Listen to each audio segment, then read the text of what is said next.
Adán Ramírez Serret, quien nos habían preguntado a través de las redes sociales, a través de las llamadas telefónicas, que dónde estaba, que ya nada más lo estaban viendo con Denise Merken, que lo escuchaban allá en Atando Cabos. No, Adán ha estado muy trabajador, de hecho tan trabajador que ahorita nos va a compartir una charla que tuvo a lo largo de esta semana con un crítico literario, también con uno de los caricaturistas más representativos y reconocidos del país, con Ross. ¿De qué se trata, Adán Ramírez Serret? ¿Platicaste con él? Escuchemos esta charla. Hola Jaime, ¿cómo estás? Pues el día de hoy tenemos un doble privilegio, el primero de platicar con Ross, el gran caricaturista, cartonista, y el segundo de que nos haya dejado entrar a su estudio en este espacio donde él crea, donde él dibuja. Y pues bueno, Ross, muchas gracias. Hoy venimos a hablar pues en general de tu obra y en específico de Cuál para tal, este libro editado en Almadía, que tiene tres grandes momentos. El primero sin duda son tus dibujos, tener un prólogo también de Abraham Cruz Villegas y finalmente unas líneas finales bastante originales de Alejandro Magallanes. Hola Ros, ¿cómo estás? Y muchas gracias. Encantado de tenerlos, muchas gracias a ti. Hay quizás la primera pregunta para el público en la que dudé al principio fue, ¿cartonista o caricaturista te da igual o habría alguna diferencia?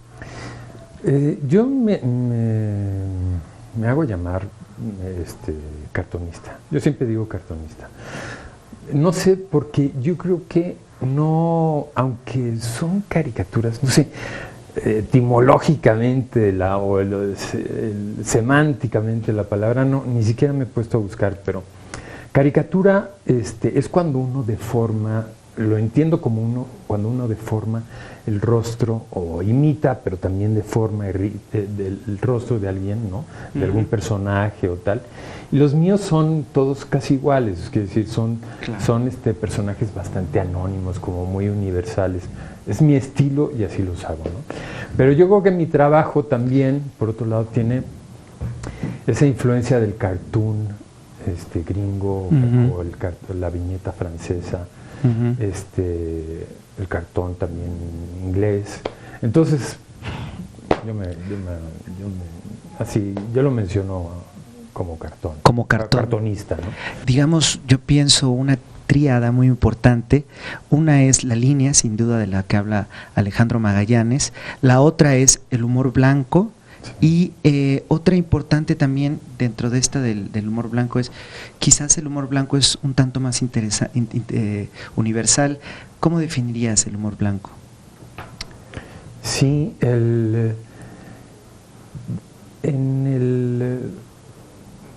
desde luego es muy diferente al cartón político, que es el que más se conoce y que hay mucha historia en México. Sí. Y hay grandes cartonistas. El humor blanco desde luego es más universal, porque yo creo que retrata con humor situaciones o momentos con los que casi todos nos podemos identificar en algún momento, ¿no? Yo creo que cuando retratas a un personaje y lo caricaturizas por algo que hace o tal, o te burlas por algo que hace, normalmente en el cartón político incluso lo puedes ver más lejano. O sea, te puedes identificar con el que lo hizo, porque le molestó a lo mejor lo mismo que te molesta a ti de un político o un personaje, tal. Pero en el cartón, en este tipo de humor, yo creo que cualquiera se puede sentir de alguna manera reflejado, ¿no? Claro, interpelado. Hay ciertos tópicos en este libro, al menos, que son la isla desierta a veces y los psicoanalistas, ¿no? Sí. ¿Cuál es la razón de que entres con estos tópicos en específico? Mira, son tópicos que son muy clásicos también de este tipo de cartón.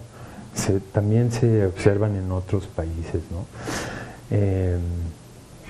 Y yo creo que eso es muy interesante que lo digas, porque yo creo que es básico en este tipo de cartón, porque busca hacer humor en situaciones límite, ¿no? Es una especie de momento en el que se tiran netas, solo uno habla. Claro. Si te has fijado, es un dialoguito, sí. Siempre es muy breve, y es un momento que se atrapa pues, en un retrato, en un cuadro, no es una historia.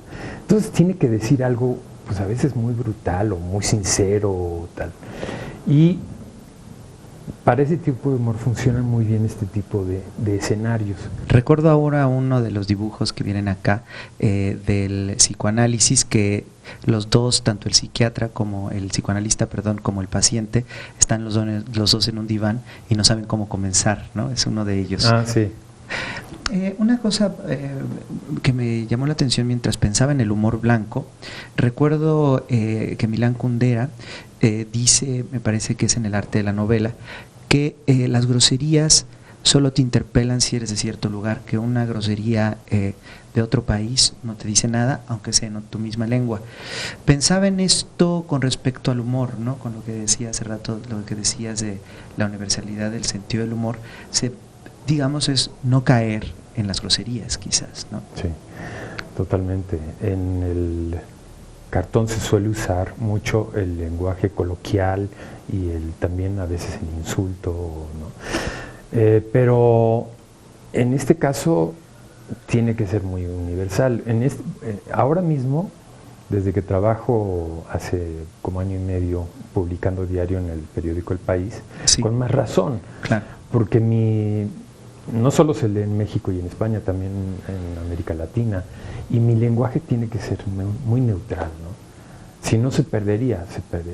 Es tan breve el espacio, las palabras son tan breves, el mensaje, que tiene que ser muy claro, ¿no? Entonces yo creo que en el momento en que empezara a usar el lenguaje coloquial o a lo mejor una grosería muy popular, se perdería para muchos de los lectores, ¿no? Claro, hablando del periódico en específico, pensaba mientras leía en un pequeño fragmento de Julio Cortázar, que se llama El diario a diario, y me surgieron dos preguntas mientras leía tu libro, y era el primero, cómo enfrentarte a la página en blanco diario, y la segunda, la caducidad de lo que habla Cortázar. Un periódico, dice, es algo que alguien lleva bajo el brazo, lo lee y deja de ser un periódico hasta que lo abandona y alguien más se acerca a él y vuelve a ser un periódico y al final sirve para cubrir acelgas.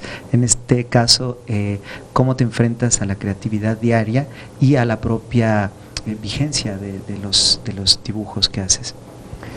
En cuanto a la vigencia, es muy afortunado el hacer este tipo de cartones,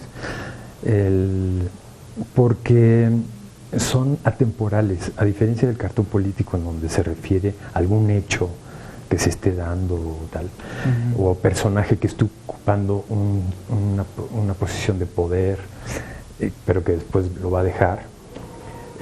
A diferencia de los cartones que uno podría ver ahora de Fidel Velázquez, que fue un personaje tan retratado y que ahorita muchos chavos no tienen ni idea de quién era, ¿no? Claro. El que sean personajes universales, o sea, como sin nombre, o sea, los hace atemporales.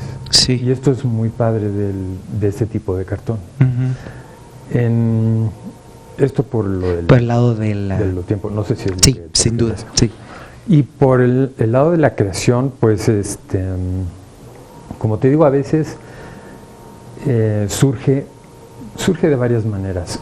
Yo una vez, cuando empecé a hacer esto, decía, caray, qué complicado es hacerlo, o sea, tener una idea diaria, ¿no? Es difícil.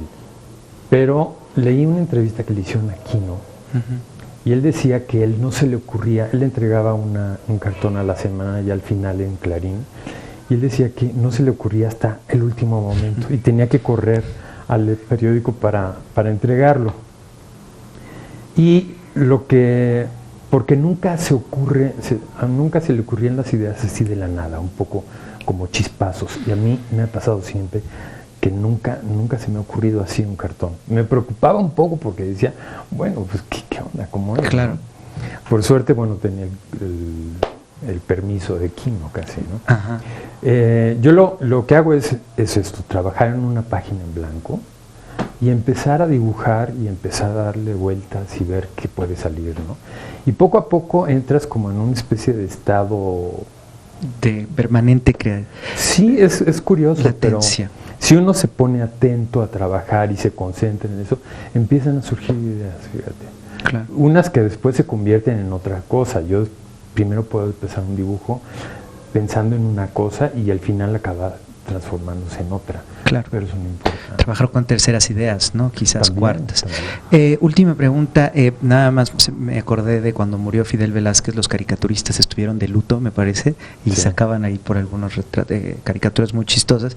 Pero en este libro en específico, cuando abre el libro Abraham Cruz Villegas, nos damos cuenta que en México la caricatura, el cartón, es es una categoría del arte que no existe en todos los países dentro de la pintura, ¿no? Es realmente unos dibujos con un trazo, con una línea perfecta, como dice Magallanes, y tú estás, digamos, como última pregunta, un tanto abierta entre estas dos aguas, ¿no? Entre el cartón, el dibujante y el escritor, ¿no? Sí. 3 aguas más bien. Sí, a mí me llama mucho la atención, fíjate, ahora en Twitter sigo a muchos de los cartonistas del New Yorker, que es este tipo de cartón de alguna manera, ¿no? Y ellos lo llaman arte, o sea, directamente, no. Y sí, es una cosa que se debería de discutir un poco porque, claro, o sea, valdría la pena hacerlo, ¿no? Claro. Yo desde luego creo que es un arte. Lo que pasa es que, claro, es muy difícil que uno mismo se ponga... Se clasifique, ¿no?, como tal. Pero me parece que sí lo es. Y desde luego, si uno voltea a ver a todos los cartonistas que menciona Abraham en el prólogo, Sí. como dices, Dumier, ¿no? pues exacto, o Sampé, o Steinberg, o tal, son artistas, sin duda, Claro. ¿no? Claro. Pues Ros, muchísimas gracias. Jaime, muchísimas gracias también y nos vemos pronto por allá. Muchas gracias, Adán. En verdad, pues el periodismo no sería lo que es hoy y además, pues la sátira política, lo que representan los quienes hacen estos cartones. De hecho, los fines de semana nos deleitamos con varios caricaturistas bien interesantes, bien importantes de los medios impresos, y a lo largo de la semana, por supuesto, le podríamos dar nombres, le podríamos decir cartones. Y bueno, pues Adán nos trajo en esta ocasión esta charla con Ros, caricaturista de El País.